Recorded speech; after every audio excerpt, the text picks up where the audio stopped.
All right, class, welcome back to the second part of Funding Our Ideas video 2. So as you can see, the last time I decided to teach you guys from the beach. This time I said, how can I get even better with this social distancing thing? And I know I took a seat on SpaceX. And so you guys will get to kind of watch this whole video as you look out the window of my seat on SpaceX, and you can see kind of the Earth in the background. Remember, that right now is what we're all fighting for. So keep all of this in perspective. Okay, so this is the second part of funding ideas.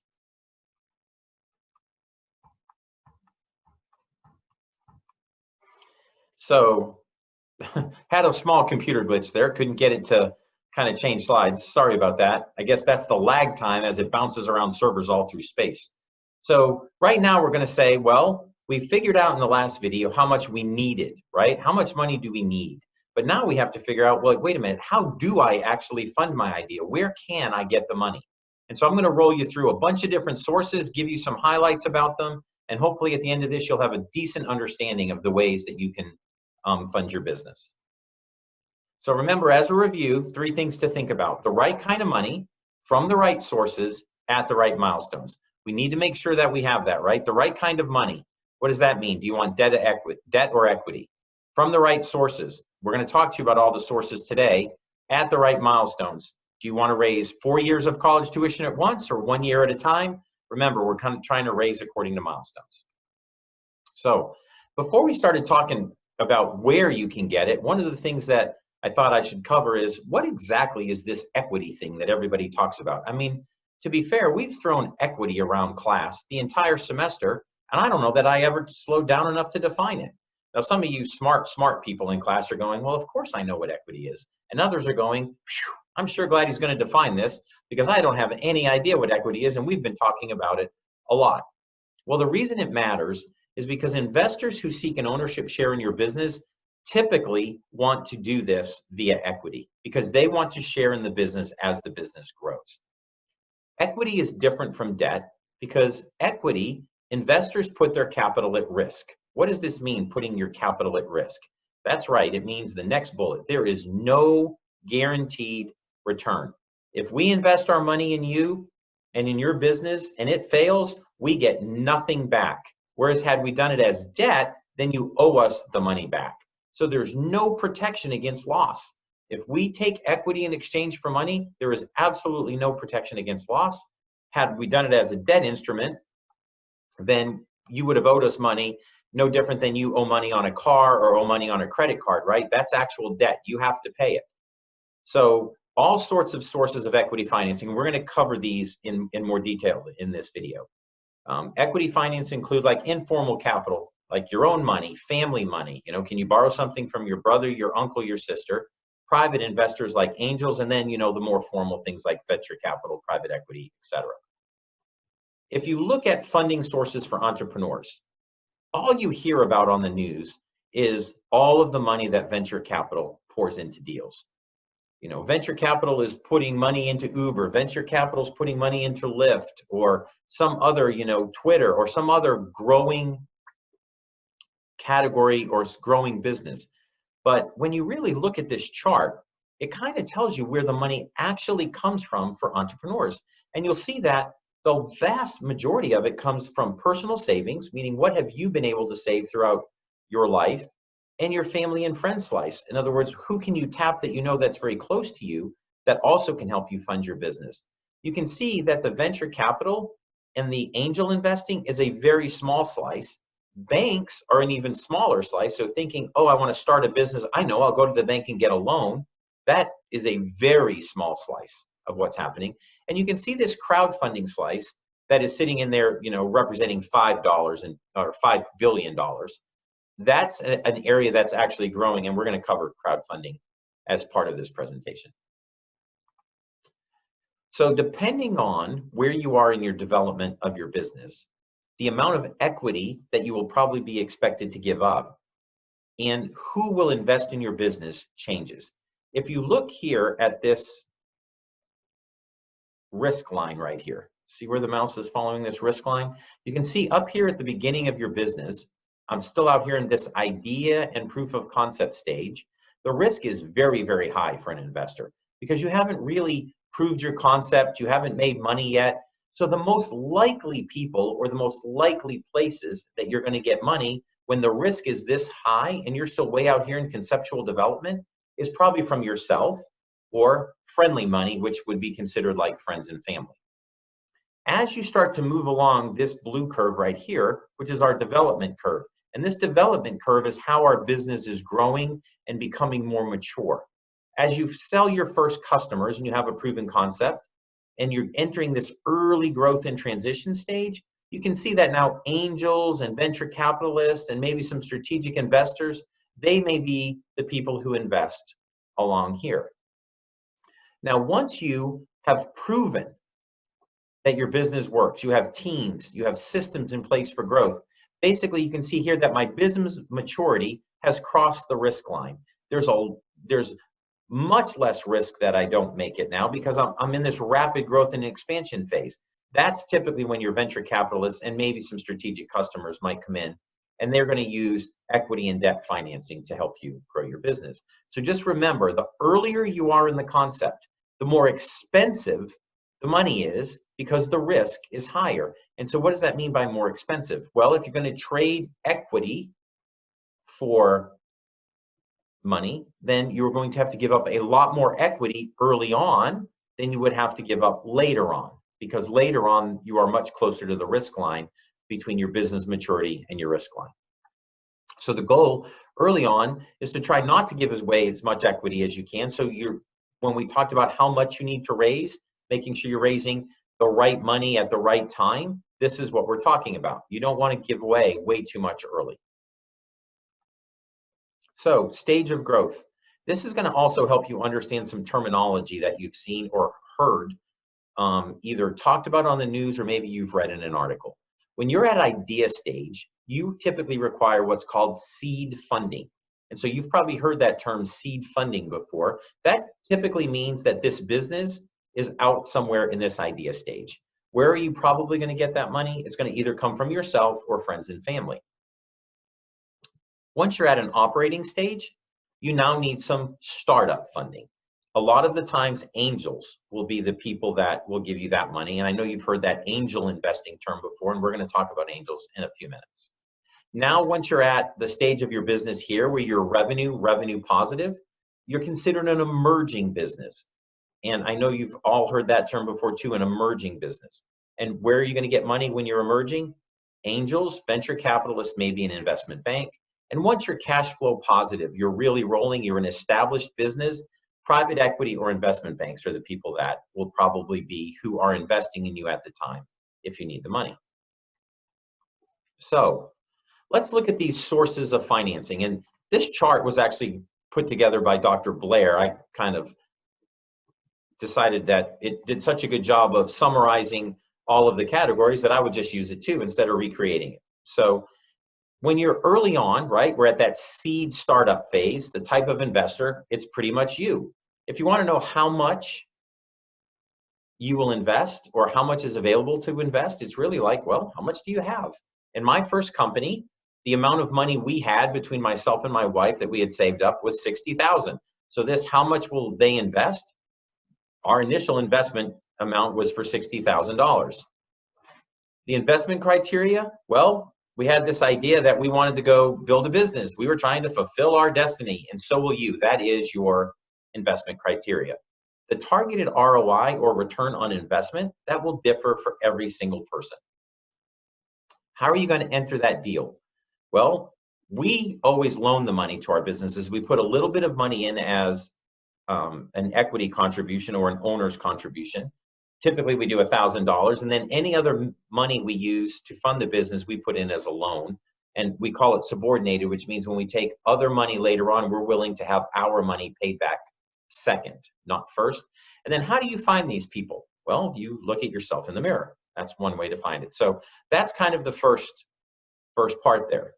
Now, if you are going to be starting a business and you are your own funding source, bootstrapping that business, or the term bootstrapping, is a great way to start your business and not have to spend as much money. So bootstrapping is talking about how do I get by on as few resources as possible or using other people's resources whenever possible. So if I'm going to bootstrap my business, number one, I've got to get traction as quick as possible. How can I get a sale? What can I do to start generating some revenue? I need to be thinking really, really hard on this. Can I take a small project that maybe isn't ideally what I want to do, but it will lead to bigger projects? It's all about getting the business going and start getting that wheel turning. I want to get into that business as quick as possible. I don't want to hire employees. If I can, I want to use contract labor for everything. I want to keep that fixed expenses that we talked about previously, which dictates how much money we need, as low as possible.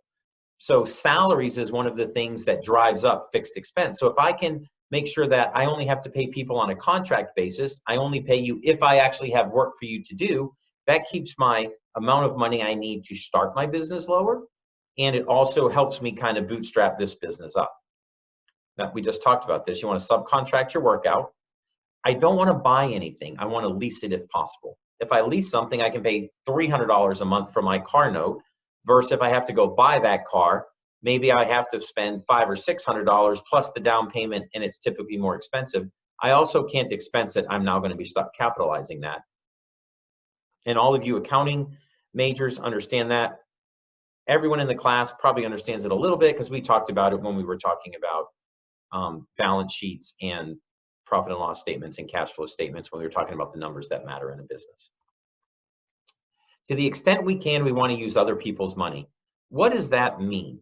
Well, if I need to, let's use our t-shirt example. If I need to buy t-shirts so I can, put some sort of logo or something on them, and I can buy them from a vendor who will let me pay him in 30 days, I'm now using somebody else's money. He delivers me the t-shirts. I don't have to pay for that t-shirt for 30 days. And so I'm actually getting the inventory or the product I need into my shop, where I can then customize it and sell it, maybe even before I have to pay him for having it in my shop. That is what using other people's money means. That's an example of that.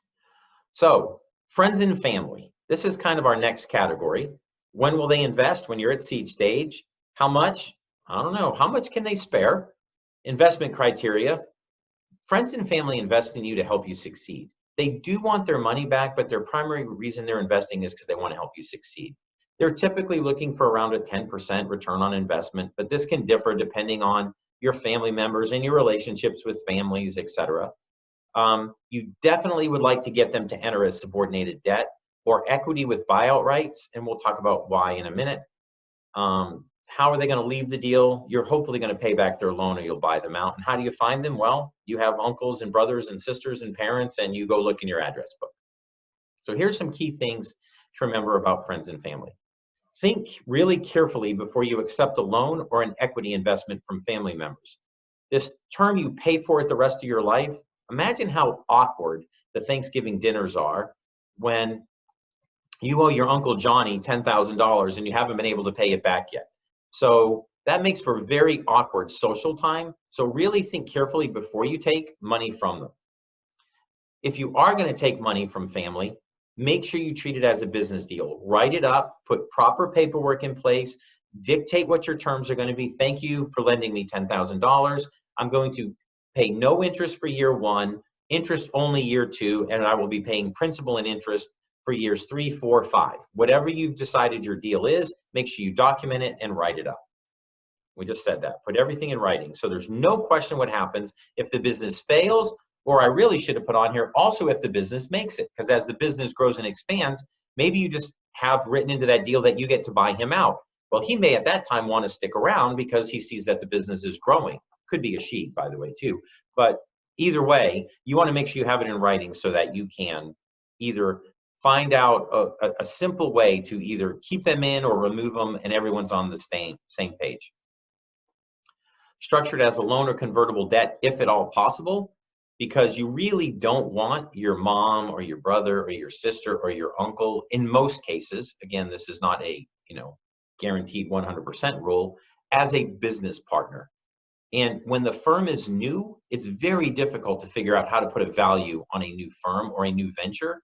And so again, remember the risk curve. It's really high when you're at idea stage, and you would have to give up a lot of equity potentially to get that initial investment, and you don't want to do that. So you want to make sure you can structure this as a loan or convertible debt if possible. So That is some family and friends tips.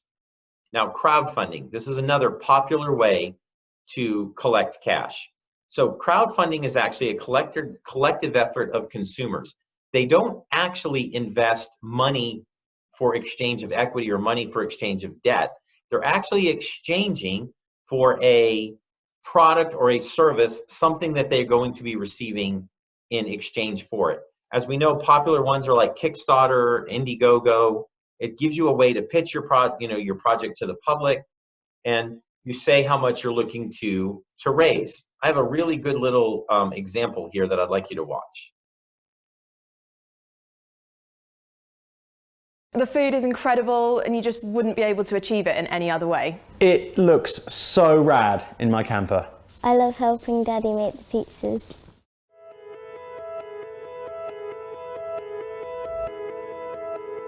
Seven years ago, I built a wood-fired oven in my garden, and it completely changed the way that I socialised.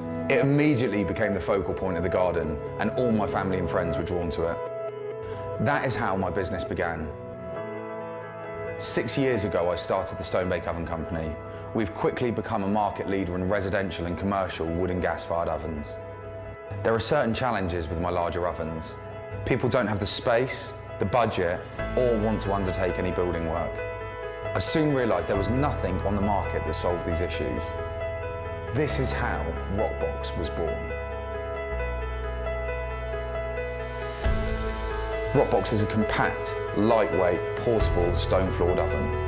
It can reach temperatures of 500 degrees C in just 15 minutes and can be used anywhere outdoors with wood or gas.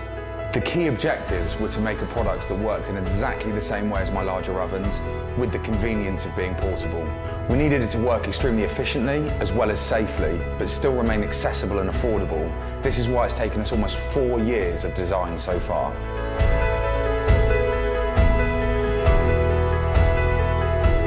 It's amazing for cooking Neapolitan pizzas in less than 90 seconds, but Rockbox is so much more than that. It provides an intensely dry heat that creates a really unique cooking environment. During the development of Rockbox, I've made some epic sourdough bread. We've roasted fish perfectly, but my personal favourite is 400-degree wood-charred steaks. Always goes down an absolute storm. We've designed a commercial cooking product that's available to everybody. No compromises have been made in any aspect of the design or materials. The Rockbox body has a triple layer of stainless steel, aerospace insulation, an insulated stone floor, safety silicone outer jacket, and fold-away stainless steel legs. It comes with a wood and a gas burner and a specially designed commercial pizza peel, all in a very affordable package.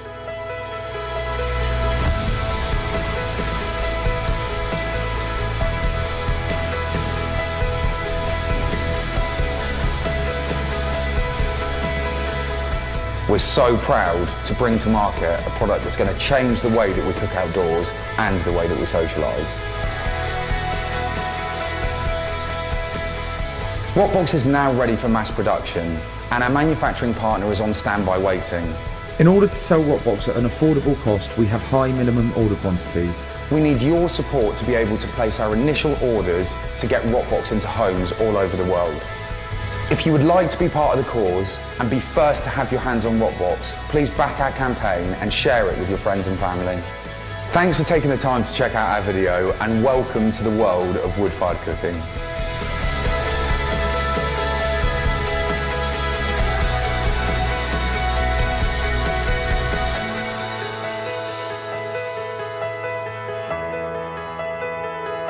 To see what's in the box and to see Rockbox in action, scroll down our campaign page to see it cook a pizza in 90 seconds.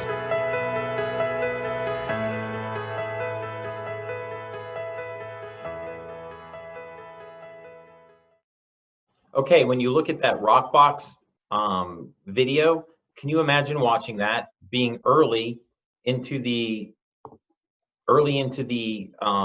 production line and saying, wow, that looks really cool.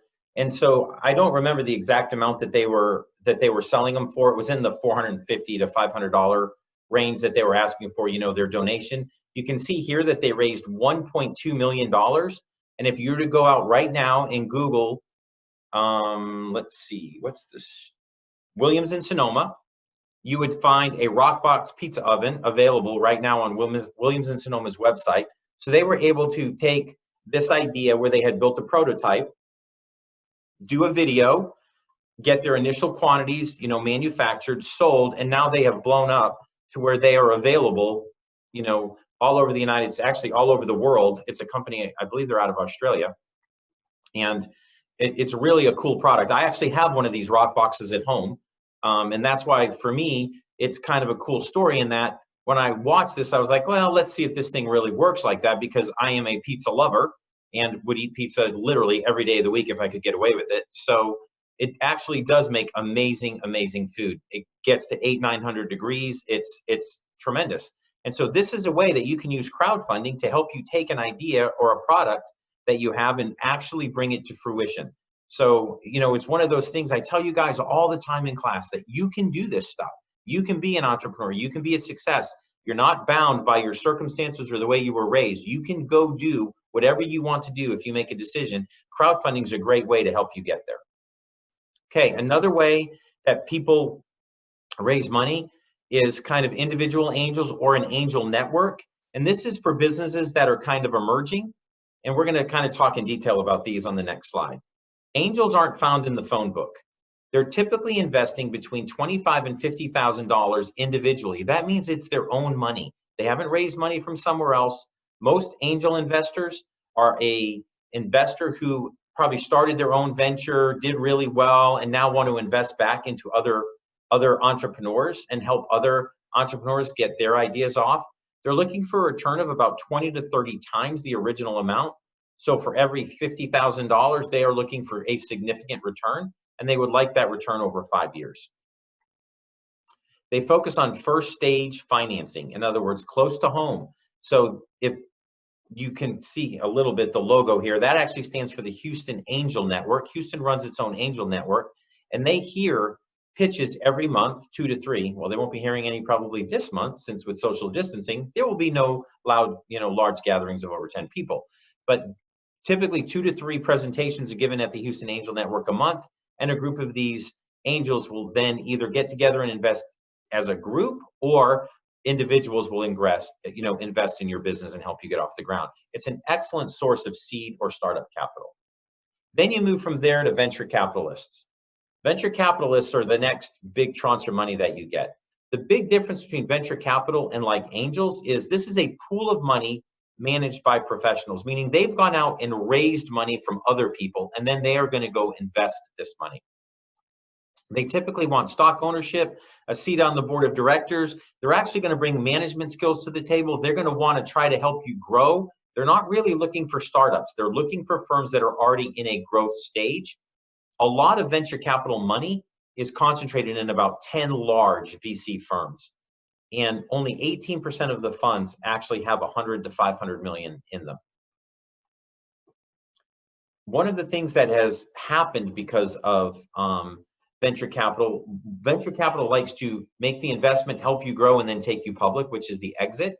And because of that, startups are starting to remain private slightly longer before going out to seek venture capital money, because they don't want to get ramped up too quickly, into the going public realm. And the third video from this class actually will explain kind of the whole life cycle of a business and how it ends up going public. Finally, the last couple are strategic corporate investors. These people are looking for like a leverageable technology or concept. They're not looking to exit the deal. They're actually looking to take this technology and make it part of their core business. Our second company that we did, which focused on internal audit and Sarbanes-Oxley, was purchased by a strategic corporate investor. How much are they going to invest? Typically 500 million plus. We had built a platform called Audit GPS, which helped do Sarbanes-Oxley compliance, and they needed that technology. So the firm that bought us was one of the top 10 accounting firms in the country, and they looked at our technology and said, wow, we can take this right now and apply it across our entire company, every state, every office that we do business in. And so that's why we were purchased by a strategic corporate investor, and that's typically what they're looking for. Some sort of technology or concept that they can take and immediately put across their company and get a lift in how they do business. Then there's private equity firms. These are looking for proven cash flows. They typically get into a deal with subordinated debt or equity, and they're looking for a payout either from selling to another private equity firm, or they're going to get a payout over time from income. Most of the way to find these is via the web and via referrals. Finally, there's investment bankers, and these are established big companies. They're looking for proven cash flow. They definitely want to take equity, and they're going to try to help you build, sell, and again, those are available via the web and referrals. So next class, we're going to have an exam on Blackboard, so make sure you're prepared for that. There is one additional video that I'm going to have you watch, which we're going to post, and it's ongoing. It's talking about how a company starts and then goes public. It's about a 6 or 7 minute video, and it's actually a whole animated video, and there will be some test questions from that. So make sure you watch it. It'll be posted on Blackboard. And now finally, you have a quiz after this. So please go to Blackboard, complete the class assignment for how to fund an idea. It's due by midnight, March 24th, 2020. It'll be an assignment on Blackboard. Once again, thank you for listening, and I look forward to seeing you guys next class.